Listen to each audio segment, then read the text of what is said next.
치킨 좋아하시는 분들이라면은 교촌 한 번쯤은 시켜보셨을 겁니다. 비싸긴 한데 이상하게 생각나죠? 그런데 교촌엔 늘 이런 말이 따라붙습니다. 비싸다, 배달비가 부담된다, 가격 논란이 생기면 가장 먼저 떠오르는 브랜드다. 그런데 이상합니다. 욕은 많이 먹는데 숫자는 더 좋아졌습니다. 2025년 교촌 치킨 매출은 5천억 원을 넘겼고 영업이익은 전년 대비 120% 넘게 뛰었습니다. 왜일까요? 교촌은 치킨을 파는 회사가 아니라 비싼 가격을 견디게 만드는 구조를 파는 회사이기 때문입니다. 오늘은 구미의 10평짜리 통닭집이 어떻게 코스피 상장사까지 올라왔는지, 그리고 왜 사람들은 욕하면서도 교촌을 찾는지 그 돈의 구조를 살펴보겠습니다. 교촌의 시작은 거창한 외식업 기획이 아니었습니다. 1991년 3월 경북 구미시 송정동 10평 남짓한 작은 공간에 교촌 통닭이라는 간판이 걸립니다. 창업주 권원강 회장의 당시 나이는 40이었습니다. 그는 엘리트 출신과는 거리가 멀었습니다. 가족의 생계를 위해 채소 장사, 노점상, 포장마차 등 안 해본 일이 없었고요. 인도네시아 건설 현장 노동자와 택시기사로도 일했죠. 교촌의 종잣돈 3,500만 원 역시 그가 전 재산이나 다름없던 개인 택시 면허를 팔아 마련한 돈이었습니다. 말 그대로 벼랑 끝에서 시작한 장사였습니다.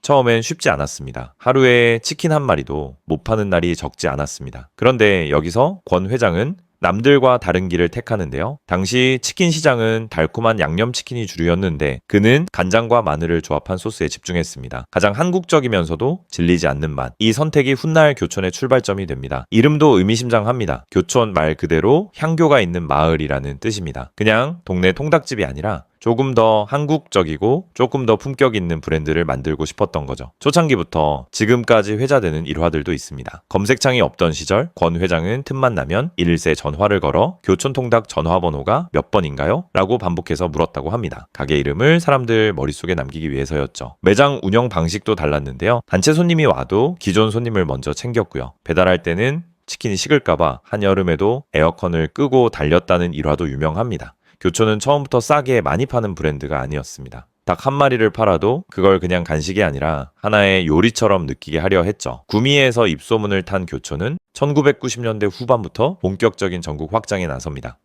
1999년 교촌은 가맹점 100호점을 기록하고요. 이때부터 매장 인테리어와 메뉴판을 통일하며 브랜드를 기업형으로 정비하기 시작하죠. 전국 어디서 먹어도 비슷한 맛과 브랜드 경험을 주는 체계를 만들었습니다. 성장 속도도 빨랐는데요. 2002년엔 500호점, 2003년엔 1000호점을 돌파합니다. 불과 몇 년 사이 교촌은 지역 브랜드를 넘어 전국구 치킨 브랜드로 올라섭니다. 이 과정에서 중요한 역할을 한 건 메뉴를 단순한 신제품이 아니라 브랜드 자산처럼 키운 전략이었는데요. 2004년 출시된 레드 시리즈는 청양고추 착즙액을 활용한 매운맛으로 두터운 마니아층을 만들었죠. 그리고 2010년엔 교촌의 대표 메뉴로 자리 잡은 허니 시리즈가 등장합니다. 간장과 허니소스의 조합은 교촌의 대중성을 한 단계 더 넓히는 계기가 됩니다. 여기에 상권 보호와 점포수 관리까지 더해지면서 교촌은 가맹점 수익성을 중시하는 브랜드라는 평가도 받게 됩니다. 이 시기 교촌은 단순한 외식 브랜드를 넘어 전국 단위의 F&B 시스템 기업으로 커지는데요. 본사는 소스와 원재료, 절임무 같은 핵심 품목을 직접 관리하는 구조를 강화했고요.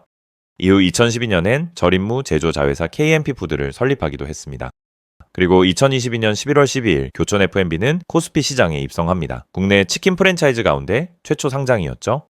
지금의 교촌이 하나의 상장 기업으로 불리는 이유도 결국 이 성장 과정의 결과물입니다. 그런데 여기서부터 이야기가 조금 달라집니다. 이제 가장 예민한 주제, 가격으로 들어가 보겠습니다. 교촌은 늘 비싼 치킨의 상징처럼 불리는 브랜드인데요. 배달비 논란이 생길 때도 가격 인상 이야기가 나올 때도 가장 먼저 이름이 오르내리곤 했죠. 하지만 교촌의 전략은 분명했습니다. 스스로를 저렴한 간식보다는 기꺼이 값을 지불하고 먹는 프리미엄 치킨 브랜드로 만들려 했습니다. 그리고 이 전략은 실제로 통했습니다. 가장 먼저 교촌은 쉽게 대체되지 않는 맛을 만들었습니다. 허니콤보와 레드콤보는 이제 하나의 메뉴를 넘어 브랜드 자체가 된 수준이고요. 비싸다고 생각하면서도 그래도 이 맛은 교촌이지 이 말이 나오게 만든 거죠. 여기에 자사 앱도 큰 역할을 했는데요. 교촌은 배달 플랫폼에만 기대지 않고 일찍부터 자사 앱을 키워왔습니다.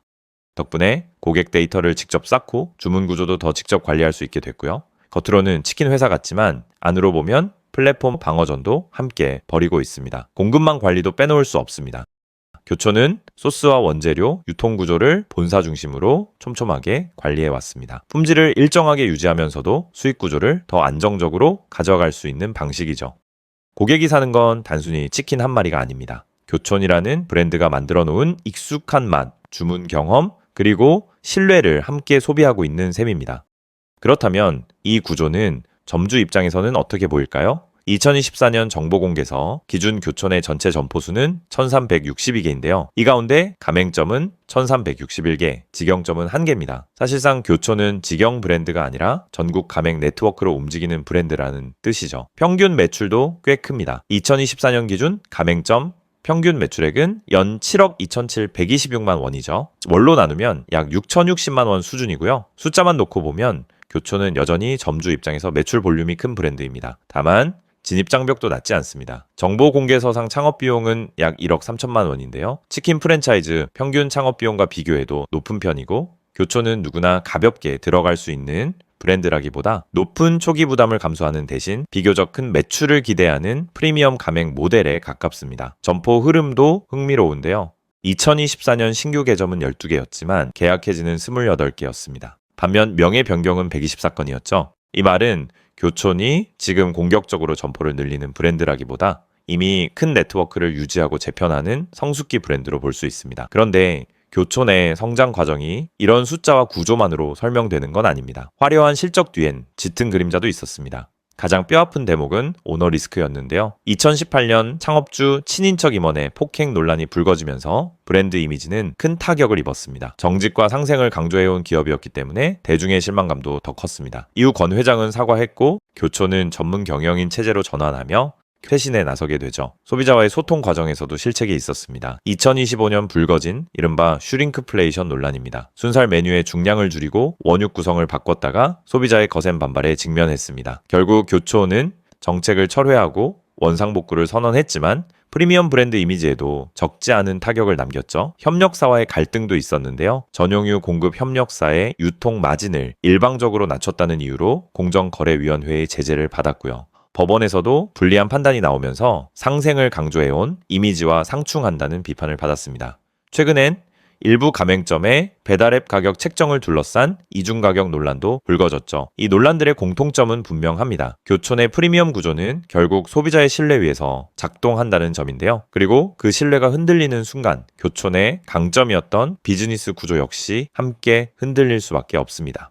그렇다면 지금의 교촌은 어떤 상태일까요? 2026년 현재 교촌은 국내 회복과 해외 과제라는 두 가지 성적표를 동시에 받아든 상태입니다. 숫자로만 보면 교촌은 분명 회복세를 보이고 있습니다. 2025년 영업이익이 큰 폭으로 늘었고 판교 사옥 이전과 함께 진심경영이라는 새 비전도 내세웠습니다. 자사 앱을 통한 락인 효과도 더 강해졌고요. 하지만 해외 성적표는 조금 다릅니다. 미국과 중국 같은 핵심 시장에서는 아직 기대만큼의 성과를 내지 못하고 있는데요. 일부 시장에서는 매장 수가 줄었고 수익성 부담도 이어지고 있습니다. 국내에서 통했던 성공 공식이 해외에서도 그대로 통할지는 아직 미지수죠. K치킨의 대표 주자라는 상징성은 있지만 글로벌 시장에서는 여전히 검증이 필요한 단계입니다. 그렇다면 미래는 어떻게 흘러갈까요? 크게 세 가지 시나리오로 볼 수 있습니다.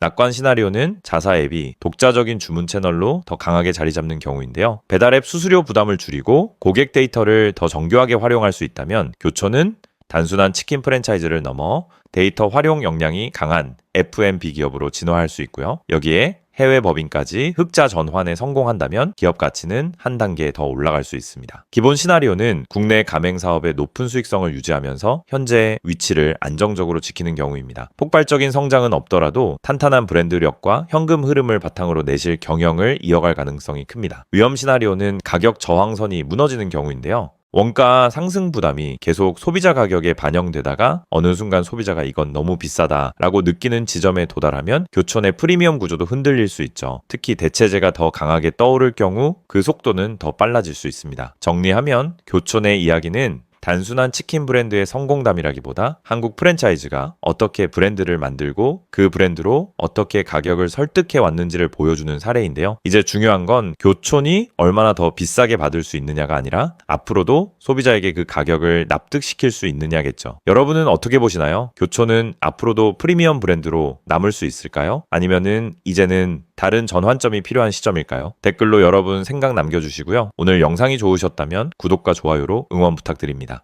시청해주셔서 감사합니다.